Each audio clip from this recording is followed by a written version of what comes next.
सुबह के 5 बज चुके हैं, कम कपी छूट रही है। बात करने में भी आपको लग रहा होगा कि वाइब्रेशन हो रहा है। जब मैं मोकुंदा स्कूल में पढ़ता था तब मतलब 15 अगस्त के दिन मैंने जो फर्स्ट बार में डांस किया ना, उस समय आप एंकरिंग कर रहे थे। कोई बुकिंग करने के लिए आते तो घर पे स्पेशल गाड़ी लेके आते थे, वही पोस्टर पे नाम आता था। ये नरेश जी प्रजापत है, बहुत अच्छे गायक कलाकार है। आपका गाँव कौन सा है नरेश जी?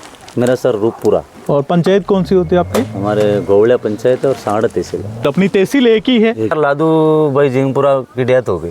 मैं इनके घर गया तो इनकी मम्मी बोलने लगी, लादू तू हो मोरिया अरर मोरिया, हो मोरिया अरर मोर, मार मनड़े रो मालिक तू, मार दिलड़े रो मालिक तू, अरे मोरिया। हमारी अटकी हुई फाइल ने वेरीफाई कर दो, मंडपिया वाला सेठ साहब। ठीक है। और आपने भी प्रीत गुरारी भली खूब गाया भजन, मैं भी आपके साथ में था। नमस्कार, मैं लखन सालवी और आप देख रहे हैं डेली राजस्थान। देखिए, आज मैं हूँ राजस्थान के भीलवाड़ा ज़िले के सिंहपुरा गांव में। सिंहपुरा गांव में सुरेश जी सालवी के यहाँ पर एक भजन सत्संग का कार्यक्रम था और यहाँ आकर मुझे कुछ पुराने साथी भी मिले और भजनों का वो दौर भी मुझे याद आया जब सन 2002 में हम गांव-गांव में जाके भजन गाया करते थे। शायद मैं 9वीं क्लास में पढ़ता था, तब से भजन गाने शुरू किए थे।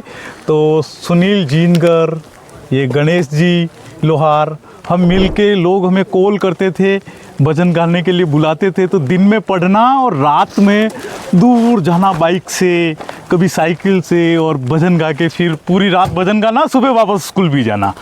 इस तरह का दौर चला था। तो आज वो सारी यादें जो है यहाँ पर आने से ताज़ा हो गई। गणेश जी अब बहुत पॉपुलर हो गए हैं। आज जितना यूट्यूब पे या और मीडिया में जो तरीके से लोग सुनते हैं भजन, तब ऐसा नहीं था। वो गांव होता था, वहाँ पे साउंड होता था और वहाँ कुछ लोग होते थे जो सुनते थे। बाकी कॉम्पैक्ट डिस्क, जिसे हम सीडी बोलते हैं, उसमें जो है सुना करते थे। मोइनुद्दीन मंचला, नवरत्न रावल, प्रकाश माली नए नए उभरे थे सन 2002-2001 के दौरान की बात है। तो गणेश जी, अब बताइए, आजकल कल कहाँ थे? यहाँ सिंहपुरा में थे कल। हाँ, ये तो बीती रात है। इससे पहले? इसके पहले आसपास दरबार थे।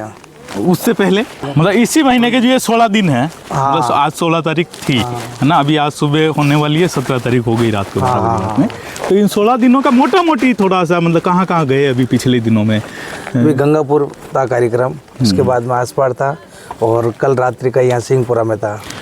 तो मेरे साथ में अभी 3 साथी है, तीनों युवा कलाकार है। और देखिए, हर व्यक्ति को जो पहचान है वो एकदम से नहीं मिलती है, उसमें काफ़ी संघर्ष रहते हैं। तो ये जो युवा साथी है, भजन गा रहे हैं, ये भी एकदम से इनको प्रसिद्धि नहीं मिली है। किसी ने ढोलक बजाया लंबे समय तक, किसी ने डांस किया लंबे समय तक, किसी ने गांव-गांव जाके मजीरे बजाए, है ना, फिर गाना शुरू किया और फिर जाके कहीं न कहीं उनको उपलब्धि मिली। तो गणेश लोहार जो है मेरे उस समय के साथी, अब आज तो इनके पास एक महीने में 15-20 दिन 25 दिन के प्रोग्राम्स होते हैं। तो लेकिन तब ये भी किसी के साथ बैठ के गांव-गांव जाया करते थे और फिर इनको कहीं न कहीं उपलब्धि मिली। आज ये बहुत अच्छा गाते हैं। मैं यहाँ पर ये जो ऊपर लिंक दे रहा हूँ, इस लिंक पे क्लिक करके आप इनके पुराने भजनों को सुन सकते हैं जो इन्होंने भीलवाड़ा में गाए थे। और मेरे पास में है ये लादू जी जिंगपुरा, और इनके भजन भी मैं काफ़ी समय पहले से सुन रहा हूँ। जब ये मूछें वगैरह नहीं आई थी तब ये ढोलक भी बहुत अच्छे बजाते। तो मैं इनको ढोलक बजाते हुए देखता था कि यार ये छोटा बच्चा ढोलक, मुझे आज दिन तक ढोलक बजाना नहीं आया। खूब कोशिश किया, कभी ढोलक का जो है मेरे से रिदम नहीं बैठ पाया। लेकिन लादू जी, कितने कार्यक्रम मोटा मोटी आप कर चुके हैं। सबसे पहले तो गाना कब शुरू किया था, कौन से साल से शुरू किया था? देखें सर, मैंने संगीत की शुरुआत आपके सानिध्य में करी। जब मैं मोकुंदा स्कूल में पढ़ता था तब मतलब 15 अगस्त के दिन मैंने जो फर्स्ट बार में डांस किया ना, उस समय आप एंकरिंग कर रहे थे। आपने मेरे को पढ़ाया भी है जी। तो आज वो दौर भी मेरे को याद आया है जी। और सर की मुलाकात भी हुई और मेरे साथी जो नरेश जी है, गणेश जी है, तो ये संगीत का संगम हुआ आज जी। बहुत खुशी हुई आज। जब मैं 12th क्लास में था, शायद 10th में स्टार्ट किया था मैंने गाना बजाते। उससे पहले से थे? हाँ, पहले मैं मतलब छोटा था तब गाता था। यहाँ मोकुंदा स्कूल में यहाँ मैंने डांस करना शुरू किया। वो जलवा तेरा जलवा जलवा का पहला डांस जो मेरे पुराने साथी वो सब जानते हैं कि करगिल युद्ध के बाद में पहला कार्यक्रम मेरी टीम ने, मेरे साथियों ने कोचीथल के राजकीय उच्च माध्यमिक विद्यालय में किया था।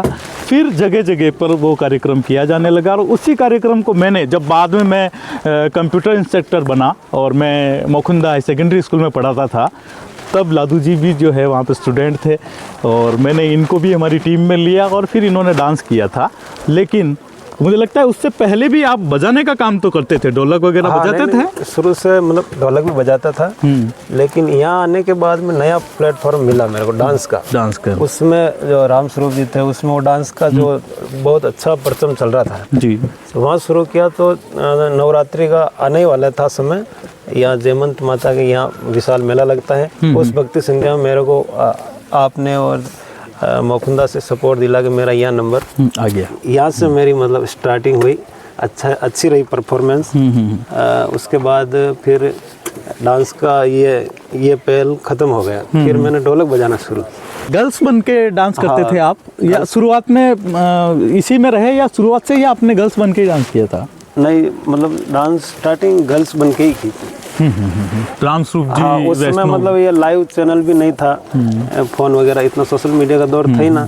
कोई बुकिंग करने के लिए आते तो घर पे स्पेशल गाड़ी लेके आते थे, वही पोस्टर पे नाम आता था। प्रतियोगिता भी होती थी, वहाँ पे मैंने तीसरा या दूसरा स्थान में मतलब हासिल करता था। हालांकि सुबह के 5 बज चुके हैं, कम कपी छूट रही है, बात करने में भी आपको लग रहा होगा कि वाइब्रेशन हो रहा है, पर बात तो आज की करेंगे क्योंकि एक साथी और भी हैं, सभी इम्पोर्टेंट है, इनसे बात करेंगे।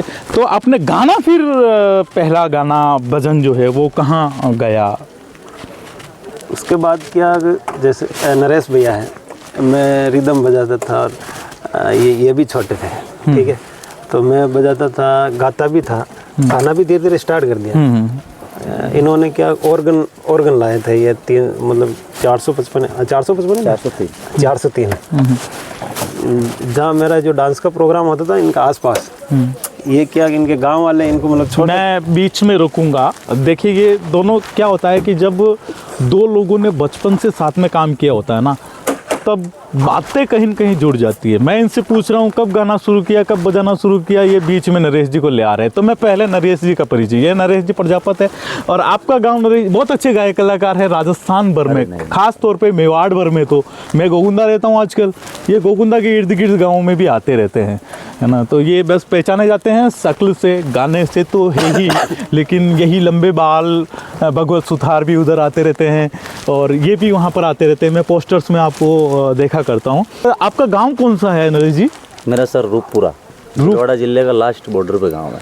और पंचायत कौन सी होती है आपकी? हमारे गोवलिया पंचायत है और साहड़ा तहसील है। साहड़ा तहसील, अपनी तहसील एक ही है, और गोवलिया ग्राम पंचायत जो आखिरी पंचायत है एक तरीके से, उसके बाद में राजसमंद शुरू हो जाता है, तो वहाँ से आप है।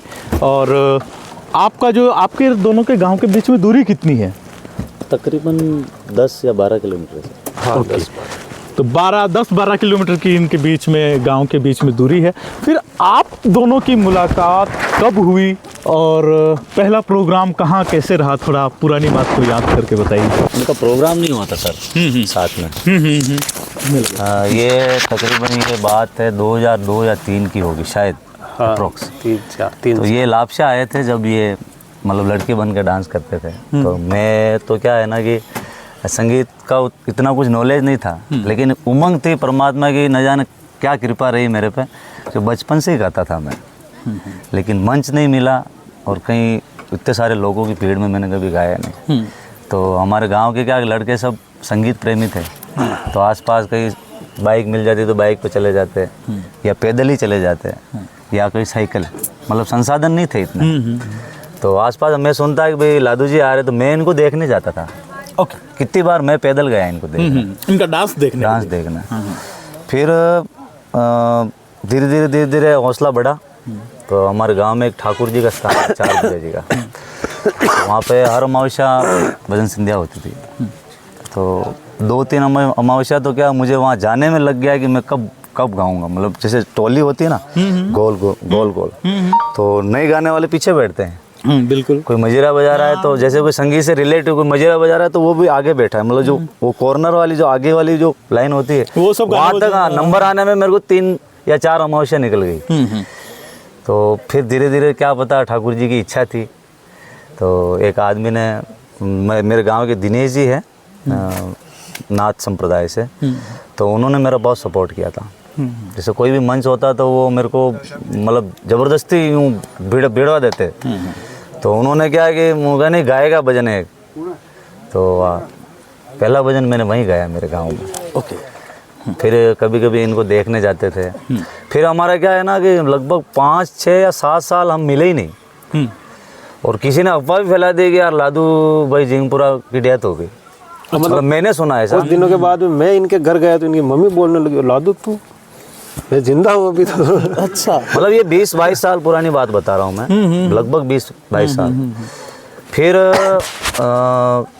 ये कालांखेड़ा आए थे, वो महाराज कौन से? हेम रावल जी। इनके साथ ये ढोलक बजाने आए। ओके। मैंने कहा यार नाचते भी हैं गाते भी हैं ढोलक। मैं कंफ्यूज था, जबकि हमारी दोनों की जो जीवन रेखा है वो लगभग मैच है सर। जैसे मैंने भी इंस्ट्रूमेंट बजाया है, मैंने गाया भी है, बस मैंने 2 काम के अलावा कुछ नहीं किया, लेकिन एक काम इन्होंने एक्स्ट्रा किया है नाचने का। बाकी लगभग हमारी कहानी सेम है। ये बजा भी रहे थे, नाच भी रहे थे, और आप इनको देख रहे थे। मतलब ये फिर आपका इंटरेस्ट ऑर्गन बजाने वाला ये कब से? नहीं सर, वो ऑर्गन बजाने वाला तो बाद में था। जैसे मैं जब छोटा था ना तो पढ़ाई करता था, तो लोग मतलब आसपास के जो लोग होते हैं तो मेरे को बाइक पे बिठा के लेके चले जाते थे गाने के लिए कि वो अच्छा छोटा लड़का है यार, अच्छा गाता है। ओके। लाते फिर मेरी मम्मी बोलती जब ले जा रहे हो तो सुबह 5 बजे वापस घर पे लाना, बाकी मेरे बच्चे को नहीं भेजूंगी मैं। और उस समय क्या है ना सर, क्या एज रही होगी उस समय? आपकी उम्र कितनी रही होगी? मैं लगभग 4th-5वीं पढ़ता था उस टाइम। 92 का मेरा जन्म है, लगभग 2002-3 की बात है ये। ओके। फिर धीरे धीरे ये शौक न जाने कैसे प्रोफेशन में बदल गया। ठाकुर जी ने धीरे धीरे हाथ पकड़ लिया जी। तो बस गांव के आसपास के गांवों में आप लोग गाया, इन्होंने भी ऐसे ही गाया, गणेश जी ने भी ऐसा ही गाया। बस इन प्रतिभाओं को मंच देने की ज़रूरत होती है। राजस्थान के साहित्य से जुड़े हुए लोगों से, और ख़ासतौर पे कला को आगे बढ़ाने के लिए जितनी संस्थाएं काम कर रही है, उन सब से डेली राजस्थान ये मांग करता है कि ऐसी प्रतिभाओं को तराशने के लिए समय समय पर राजस्थान में आयोजन होने चाहिए। साथ ही ऐसी प्रतिभाएं और आगे मुकाम पर कैसे बढ़े, इसके बारे में भी विचार करना चाहिए। और हम सब लोग जो कई बार मुंबई से, दिल्ली से या और जगह से प्रभावित होते हैं और वहाँ के कलाकारों को ज़्यादा तवज्जो देते हैं, जबकि हम देखेंगे कि हमारे आसपास में ऐसी कितनी प्रतिभाएं हैं जो अपने स्तर पर, इन्होंने कहीं सीखने नहीं गए हैं। गणेश जी ने कभी सारेगामा पधनिसा कहीं सीखने के लिए नहीं गए हैं, इन्होंने भी कोई इंस्टीट्यूट ज्वाइन नहीं किया है। ये सब लोगों ने सरगम बजाया, सरगम गाया, और रिदम पर जो है इन्होंने खेल खेला। अपने दम पर, अपने विवेक से इन्होंने ये सारा हासिल किया है। तो हम तो बार बार पहले भी डेली राजस्थान इसी प्रतिभाओं के बारे में बताता रहा है, और अभी भी हम लगातार यही बता रहे हैं कि हमारे आसपास की प्रतिभाओं को आगे बढ़ाने के लिए सभी को मिलकर कदम उठाने चाहिए। एक महीने में कितने दिन ऑलमोस्ट जो है इस तरह के आयोजन में जाते हैं? नहीं देखो, सीजन में हो जाते हैं, बाकी अप्रोक्स 10-15 कभी 20 भी हो जाते हैं। अब फुल टाइम इसी में? मतलब ऐसा भी समय था कि हम लोग 27-28 29 प्रोग्राम भी किए हुए हैं, तो होते रहते हैं। अब फुल प्रोफेशन यही काम यही है, अब समय नहीं मिलता ना सर। क्या है ना कि सर निशाचर की गिनती में आ जाते हैं लोग। क्या रात को जगना, दिन में सोना, तो बॉडी भी थोड़ी डिस्टर्ब हो जाती है। देखो प्रकृति के हम लोग खिलाफ हैं जी, तो दूसरा काम हम कर भी नहीं सकते यार। जी। आपने काफ़ी भजन गाए, काफ़ी रातें जो है आपने इस तरीके से काली की, तो मज़ा कब से आया या एक मुकाम कब मिला आपको? सबसे ज़्यादा प्रसिद्धि जो है किस भजन से या कब सर मिली? 2018 में एक मोरिया गाया था मैंने, मतलब इकबाल जी के मुंह से मैंने सुना था, लेकिन उसको थोड़ा सा वेरिएशन चेंज किया था। तो वो पहला मैंने गाया था कालूराम जी बिखरनिया, और हम दोनों ने मिलके गाया था। अच्छा, कौन सी जगह थी? वो छापरी थी दिनेश जी वैष्णव के घर पे आयोजन था उनको पर्सनली। ओके, थोड़ा सा उसके बोल सुना सकते हैं? हो मोरिया अरर मोरिया, हो मोरिया अरर मोर, मारे मनड़े रो मालिक तू, मारे दिलड़े रो मालिक तू, हरे मोरिया, हो हरे मोरिया।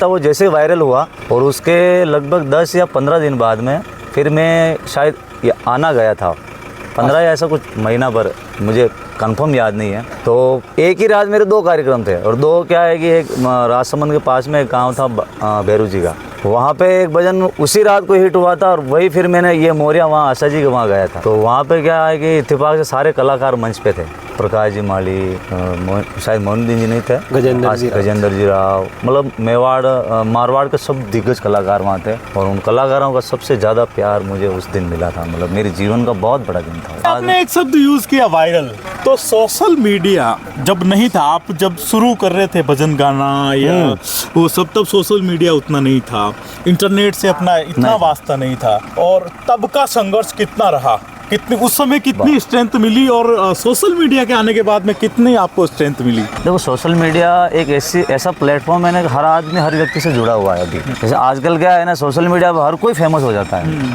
मतलब अपन उनकी बुराई नहीं कर रहे हैं, लेकिन जैसे कि कोई भी प्रतिमाएं होती, किसी के पास क्या क्या टैलेंट है, हिंदुस्तान में टैलेंट की कोई कमी है नहीं है, लेकिन उस टैलेंट को दुनिया तक पहुंचने के लिए एक बहुत बड़ा नेटवर्क है ये सोशल मीडिया, और उस समय बहुत मुश्किल था, बहुत मुश्किल था।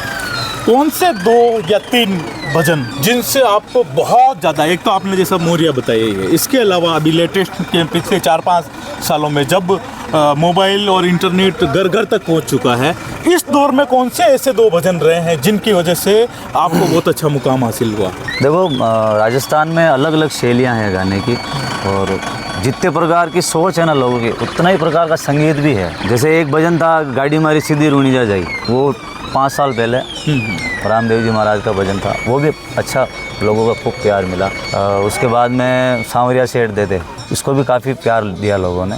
एक फुलड़ा ले आ माली का, ये भी अच्छा वायरल हुआ था। फिर एक ओ सांवरे, वो भी अच्छा वायरल हुआ अभी, नींबड़ लारी छाया में। और एक अभी एक काज करण को चूतरो, ये भैरू जी का, तो कृपा रही है, लगभग बहुत सारे भजन हुए हैं, और आगे परमात्मा की क्या इच्छा। तो देखा आपने, इस तरीके से इतने सालों के संघर्ष के बाद में जाकर कहीं मुकाम मिला है, पहचान मिली है।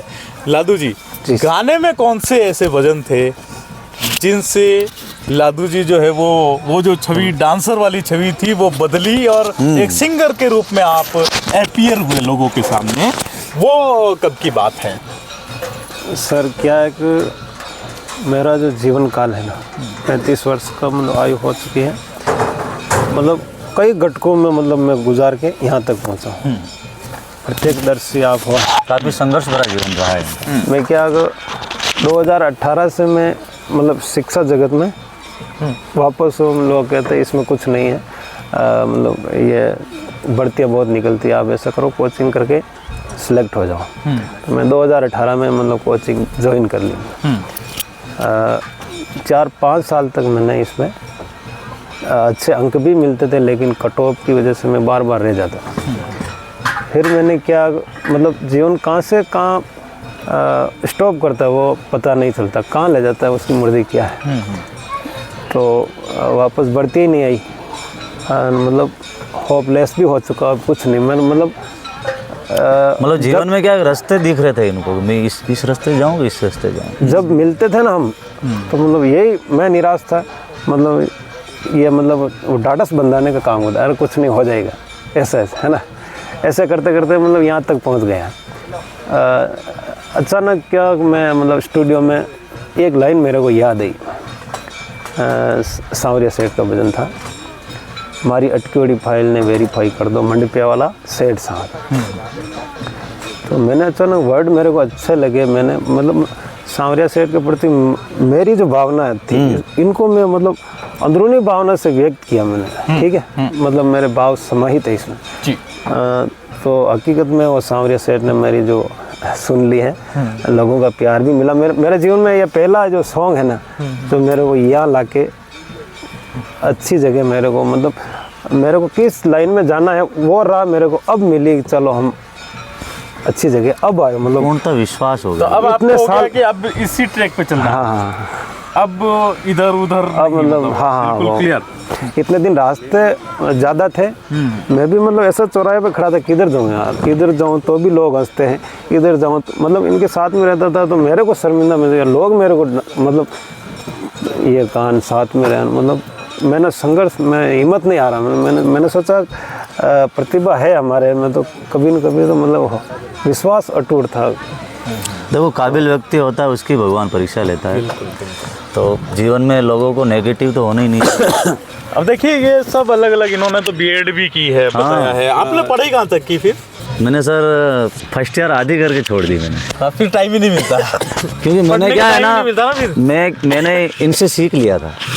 मतलब बड़े बुजुर्ग कहते हैं ना कि समझदार को इशारा काफ़ी होता है, तो मेरा क्या है कि माइंड का भी डिवाइडेशन हो गया था कि 50% माइंड मेरा पढ़ाई में है और 50% गायकी में है, तो मैं एकाग्र नहीं हो पा रहा था। तो मैंने कहा अब एक रास्ता अपन को छोड़ना पड़ेगा, तो फिर मैंने बाकी मेरे सब्जेक्ट भी कॉमर्स था 12th में, और फिर भी परसेंटेज भी अच्छे बने मेरे। अच्छे तो क्या है 66 बने थे, पर ये अच्छे नहीं है फिर भी 2010 में। इतना कुछ करने के बावजूद भी वो फिर मैंने कहा देखो नहीं कर पाएंगे अपन, और वैसे टाइम भी नहीं मिलता था मेरे, क्योंकि उस टाइम में कीबोर्ड बजाता था, तो रात को कीबोर्ड बजाना और सुबह वापस क्लासेस ज्वाइन करनी, निरंतर यही रहता था हमारा। अब गणेश जी पढ़ाई कहाँ तक की? मैंने 8वीं पढ़े। और वाह। 10वीं ओपन दी सर। 10वीं ओपन करी। भजन खूब गाए। भजन खूब गए। कब से शौक कब से हुआ था भजनों का? 2003 से। 2003 से। हाँ। पहला भजन जो है वो कहाँ गाया आपने? देखिए भजन कोई एकदम से नहीं गाता है। गाँव में पहले आम तौर पर बीज के दिन या ऐसे दिनों पे सत्संग करवाई जाती है मंदिरों पे, और वहाँ पर बड़े बुजुर्गों के साथ में बच्चे भी बैठते हैं, कोई मजीरे बजाते हैं, कोई गुड़ खाने ही जाते हैं कि गुड़ मिलेगा थोड़ी देर बाद में, 5 भजन होने के बाद में गुड़ खिलाया जाता है। तो बच्चे पहले तो गुड़ खाने ही जाते हैं, फिर धीरे धीरे बुजुर्ग लोग मजीरे पकड़ाते हैं कि ये बजाओ। तो इस तरीके से सिलसिला होता है। फिर लोगों के साथ में गाते हैं, पहले कोई गा रहा है उनके साथ साथ में गाने लगते हैं, और इस तरीके से ये कड़ी। तो इन्होंने भी कई जगह पे गुड़ खाया, कई जगह पे पीछे बैठे, कई जगह पे मजीरे हाथ में आए, फिर लोगों की राग में राग मिलाने लगे, गाने लगे। पहला गाना कब मिला कि हाँ ये मंच मिला जहाँ पर भजन आपने खुद ने प्रस्तुत किया, वो कौन सी जगह थी? हमारे गांव में देवरिया में सत्संग होती थी, शनिवार मंगलवार रविवार ऐसे मतलब। तो फर्स्ट में मैंने हमारा ठाकुर जी का मंदिर है 4 बजनाथ का, वहाँ पर जो हमारे गांव के जो लोग हैं ना वो मेरे को चाहते हैं, मतलब प्रेम से दिल से रहते हैं वो मेरे घर पे आकर मेरे को ले गए वहाँ, जहाँ पर हीरा लाल जी का साउंड लग रहा था, मटूने वाला का। और उस टाइम पे वो एक कृष्ण भगवान का भजन मैंने सुनाया था। फिर बाद में वहाँ से शुरू हो गई, हीरा लाल जी ने नंबर लिए। फिर बाद में हीरा लाल जी मेरे को वहाँ पर गंगापुर बुलाया था, वहाँ पर मकान का कोई उद्घाटन था, उसमें मेरे को 5 रुपये दिए थे हीरा लाल जी ने, जो 2 रुपये तो गाड़ी किराया और 3 रुपये मेरे पास, 5 रुपये दिए थे। फिर बाद में 20 रुपये कर दिए, उसके बाद में 40 कर दिए, उसके बाद में 60 कर दिए, और लास्ट में 100 रुपये मेरे को देते थे। फिर बाद में मेरे को लगा कि भाई अपन भी कुछ न कुछ कर रहे हैं। और अभी पर राग रागनी में मैंने कई लोगों को, आपको अपन तो साथ में रहे हैं, हाँ, मैंने साथ देखा में है आपने और मैंने भी सत्संग खूब ऐसे किए। ऐसे भजन, हाँ। जैसे मोइनुद्दीन जी का जो धोली धोली रे धजा, इसको सुनील जिनगर और जब गाते थे, दूसरे लोग ने उनको उस तरीके से नहीं, पाड़ा पाड़ा चालो बाबू बली करेला, उसको भी आसानी से कोई नहीं गा सकते थे। आप इनको अभी बाला चुंदड़ी जो है, मुझे लगता है कि बहुत आसानी से, रामनिवास राव के बाद में उनका बेटा गजेंद्र राव जो है वो थोड़ा सा रामनिवास जी वाला पुट ला पाता है, पर उनका गला थोड़ा सा टाइट है, वो भी एग्जैक्टली वैसा होता है ना सर जी, कि हर आदमी के गले का टेक्सचर अलग है। जैसे इंडस्ट्री में जैसे कोई सैड सॉन्ग होता है तो वो लोग पहले ही दिमाग लगा देते हैं कि सैड सॉन्ग को सबसे अच्छा कौन गा सकता है, उससे तो संगीत की क्या है कि अलग अलग फीलिंग होती है। अपने जैसे देसी अंदाज है ना, तो वो अगर गुजरात वाले सिंगर को बोलेंगे तो वो अपना जैसे कि माता जी के भैरू जी के भजन होते हैं तो वो लोग मुरालाला मारवाड़ा गाएगा तो वो अलग ही तरीके से वो मतलब वो संगीत के साथ वो ऐसा नहीं कर पाएंगे। तो हर क्षेत्र की हर आदमी की गायकी का टेक्सचर अलग होता है, संगीत का टेक्सचर अलग होता है, सबका अलग होता है। तो किसी के गले में परमात्मा कोई ऐसी चीज़ दे देता है तो वो फैक्ट है, निकलेगी। अब कुछ लोग क्या है ना कि उसको गाने की इच्छा करते हैं, लेकिन वो गले में वो चीज़ आ नहीं पाती। सही बात। तो फिर वो इंसाफ नहीं होता उस संगीत के साथ। उसके बाद आप में जो इनका जैसे टेक्सचर अलग है। बाला चुंदड़ी वाला जो है मेरा हाँ, सवाल ये उससे आ रहा था कि बाला चुंदड़ी के लिए या ये जो दूसरे भजन हैं, हाँ, हाँ। कई टिपिकल भजन है जो आप गाते हो, उनके लिए रियाज करनी पड़ती है, मतलब प्रैक्टिस पहले करते हो या? मैं तो डायरेक्ट ही सर। अच्छा, एक जगह गया, दो जगह हाँ, गया, ऐसे और- मतलब ये अनुभव है सर, अनुभव है। अनुभव होता है। मैं पहले क्या गए जो भजन गाने का मेरे को शौक था, मतलब जो कृष्ण भगवान का ऐसे मतलब कृष्ण भगवान की ठुमरी वगैरह ऐसा गाता था। लेकिन वह कई हमारे समाज में भी निर्गुण भजन चलते हैं। तो मेरा पापा का ननियाल है शंभूगढ़ है, वहाँ पे मेरा रामकरण जी मेरा अंकल है, उनके घर पे टेप चल रही थी वो, जहाँ पर जोधपुर के पास में जो लवादर गांव के पूनाराम जी गायक कलाकार हनुमानी गढ़सूरिया, इनके भजन चलाते थे वो, और मैं उनका फ़ैन हो गया। उसके बाद में मैंने पूनाराम जी की गायकी की, और लोग बड़े ही नहीं करो, लेकिन कोई ऐसे कहने लगे ये पूनाराम लवादर है। और हाँ, और उसके बाद में धीरे धीरे जैसे आवाज़ उम्र के हिसाब से आवाज़ समझ उपज आ जाती है कि यार ऐसा मैं गा सकता हूँ। तो वो भजन चल रहा था वहाँ पे, गोतली मालन सेवरा। तो उसको मैंने मतलब जो कलाकार गा रहे वो अलग अलग हिसाब से गाते हैं, लेकिन मैंने जो पूनाराम जी गाते हैं ना हारमोनियम पर, जो उसकी वो कॉपी। हाँ, उसकी कॉपी मैंने की। सो ये है साथी, सबने आपने मौका दिया, बात की, अपने अनुभव शेयर किए, इसके लिए धन्यवाद। नहीं, उससे आप ज़्यादा भी सर गा रहे हैं। आपको धन्यवाद है कि चलो नहीं, ये एक मौका था, और जब आप फ्री हो चुके थे मंच से तो सोचा लेकिन कि आप बात और की हम जाए। साथ में रहे, लेकिन आज पूरा मतलब जो आपका जो परिचय वगैरह सब पूरा आपने भी ले लिया, और आपके भी दर्शन हो गए हमारे, ठीक है। और आपने भी प्रीत गुरारी भली खूब गाया भजन, मैं भी आपके साथ में ही था। धन्यवाद आपको। इसी तरह की प्रतिभाएं आपके पास आसपास भी है तो उनको निखारिए और इनको हर मंच पर मौका दीजिए। धन्यवाद।